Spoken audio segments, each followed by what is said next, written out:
So, a single tweet just dropped, and it's a bombshell. The claim? The war with Iran. It's over. A victory. But when you start to look just a little bit past those headlines, a very different story starts to take shape. So the question is this really a declaration of success? Or is it maybe a carefully crafted exit strategy?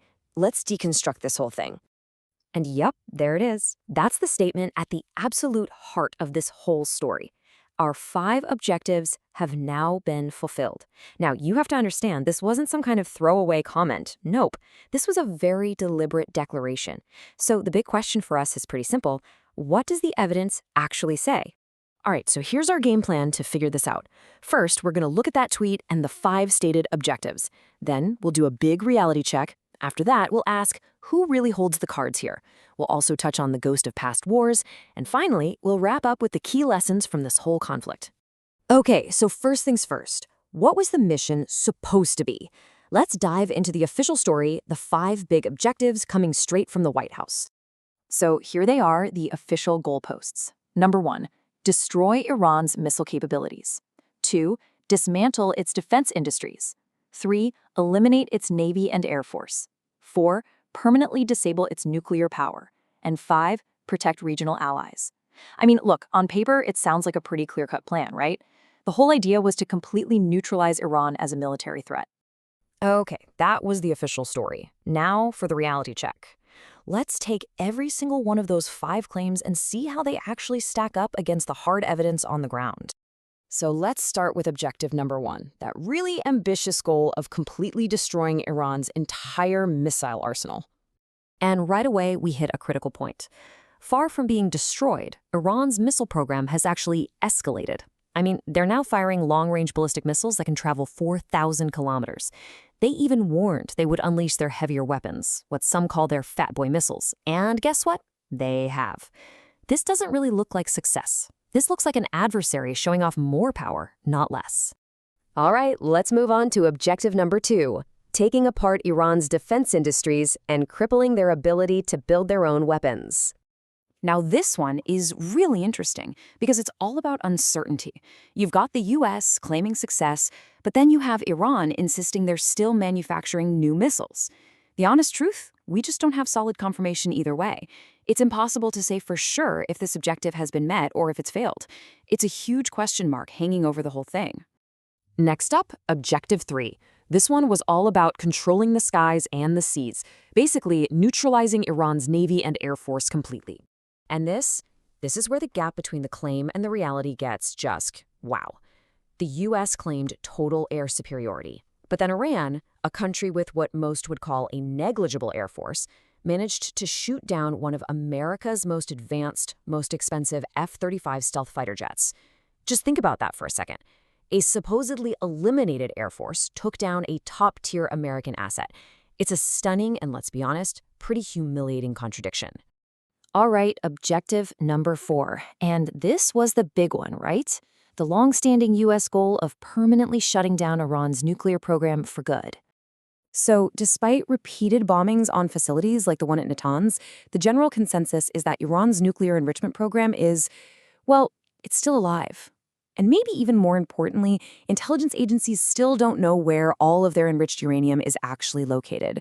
So to claim the program is permanently disabled, that feels like a bit of a stretch, to put it mildly. And that brings us to the final objective, number 5, making sure America's allies in the region are safe and secure. And surprise, surprise, it looks like reality is pretty much the opposite of the claim again. Regional allies are being described as being in a kasta halat, which basically means they're in a really bad state. The conflict has actually fueled instability, not reduced it. And for the rest of us, well, the fallout is probably going to hit us right in the wallet because a pretty big spike in gas prices is looking almost certain. Okay, so if the official metrics show this is hardly a clear-cut victory, then why is the White House claiming one and talking about winding it down? This leads us to a much bigger, more important question. Who actually holds the cards here? Who has the real leverage? I mean, this really is the core puzzle, isn't it? When you declare victory but the objectives clearly aren't met, it strongly suggests that something else is going on. It points to a motivation that has nothing to do with the battlefield. And get this viewer poll paints a really startling picture of public perception. We're talking over 38,000 votes, and a whopping 61% believe that Iran, not the US, holds the real power to end this war.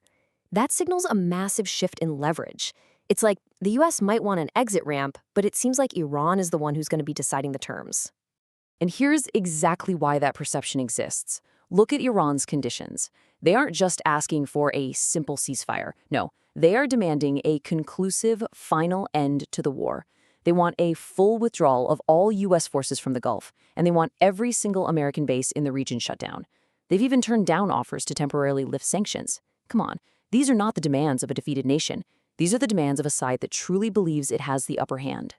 Now, to really understand this pressure to wind down the conflict, we have to look back, because the ghost of recent American wars, well, it looms large over this entire situation.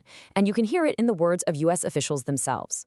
You know, from Afghanistan in 2001 to Iraq in 2003 to Libya in 2011, there's just this deep, deep weariness of what people call forever wars.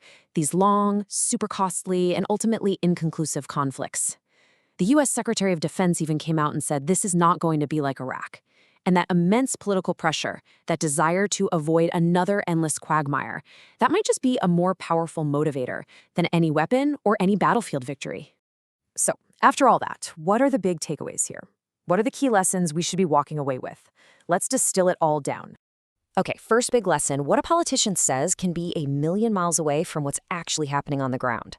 Second, pressure at home, things like the stock market taking a dive or gas prices shooting up.